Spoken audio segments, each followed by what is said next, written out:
Hey everyone, welcome back. In this video, we are going to go ahead and get a Linux server. I have added a couple more details to this slide talking about what a server operating system is. It's simply an operating system but for servers. Also, here's a list of popular server operating systems. And I believe I may have mentioned before, Linux is by far the most popular server operating system. If we do that, here's something I want to show you all real quick. Okay, so in AWS, as you know, we're going to be using AWS to learn Linux.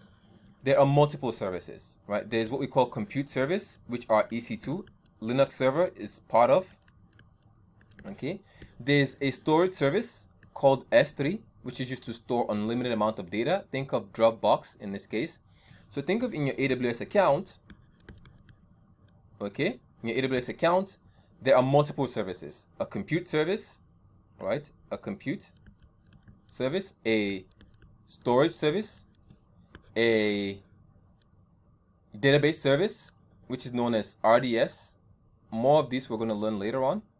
My cursor is acting a little weird here. RDS, I may have to refresh this page, but hopefully it continues to work fine. So RDS is another service in AWS. So again, compute, storage, Linux. Now, one thing I want you to quickly know is, let me add one more here, which is called AWS Systems Manager. Okay, Systems Manager, SSM. Now, all of these different services in AWS, they cannot just talk to each other because they are in your AWS account.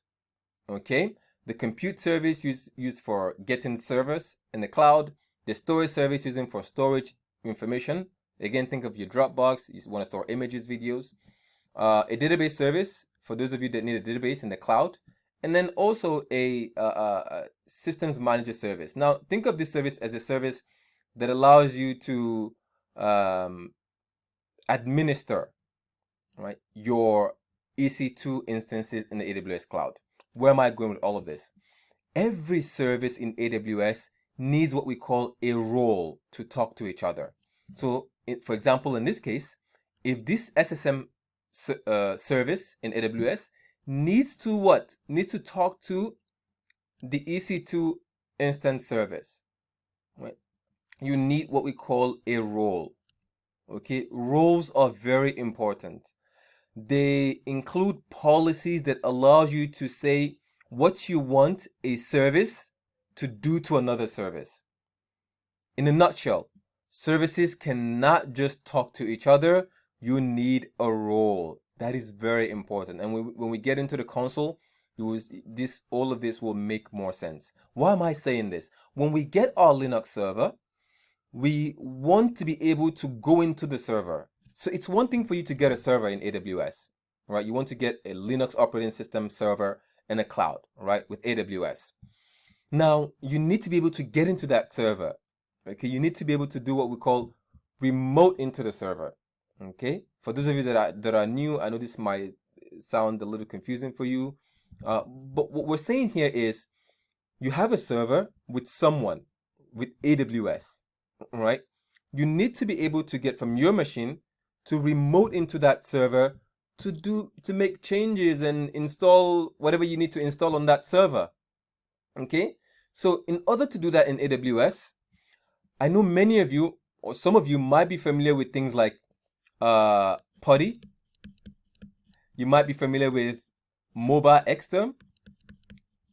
Okay, all of these tools are things are think of them as software, or let's say tools you can install on your own machine to be able to what? To access your Linux server. We're not going to use this in this class. Okay, we're going to do something more secure. AWS has a service in Session Manager. Sorry, I already gave you the name. AWS has a service in Systems Manager called Session Manager. Okay, Session Manager. If you're familiar with PuTTY and Mobile Xterm, think of this as PuTTY or Mobile Xterm in the cloud, right? Session Manager allows you to be able to remote into your Linux server. Okay, it allows you to be able to remote into your Linux server without you needing PuTTY or mobile xterm. Without you needing PuTTY or mobile xterm. So now look at this. Session Manager is already in your AWS account. Usually, for those of you that are familiar with this, if you've been using PuTTY or mobile xterm in the past, you need to make sure that you open what we call port 22. Okay, if you're new, don't worry about what port 22 is. When we get to the AWS section, I'll explain more about that. Now, you need to open port 22 to allow your computer to be able to what? To talk to that Linux server on this port, right? Now, in AWS, you don't need to do that.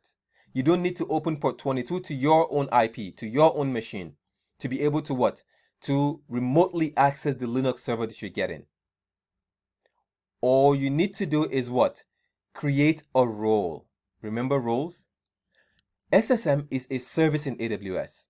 Now, for SSM to be able to talk to Linux, to your Linux server, to allow you to remote into your Linux server, you need a role, and that's what we're going to do. We're going to create a role because we want to use the Session Manager service. Let me say, the Session Manager feature of Systems Manager. Systems Manager is the service.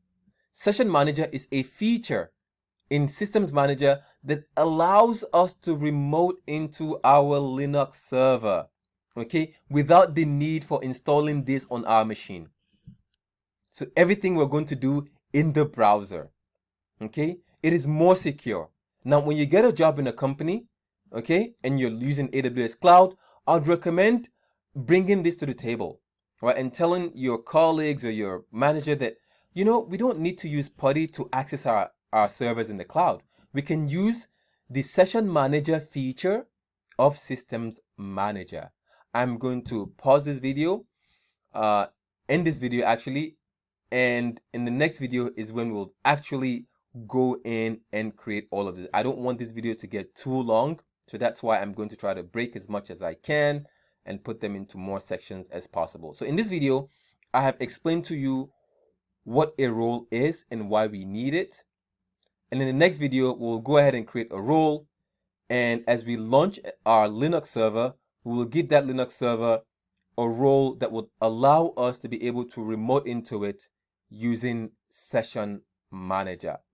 Thank you all, and I'll see you in the next video. Thank you.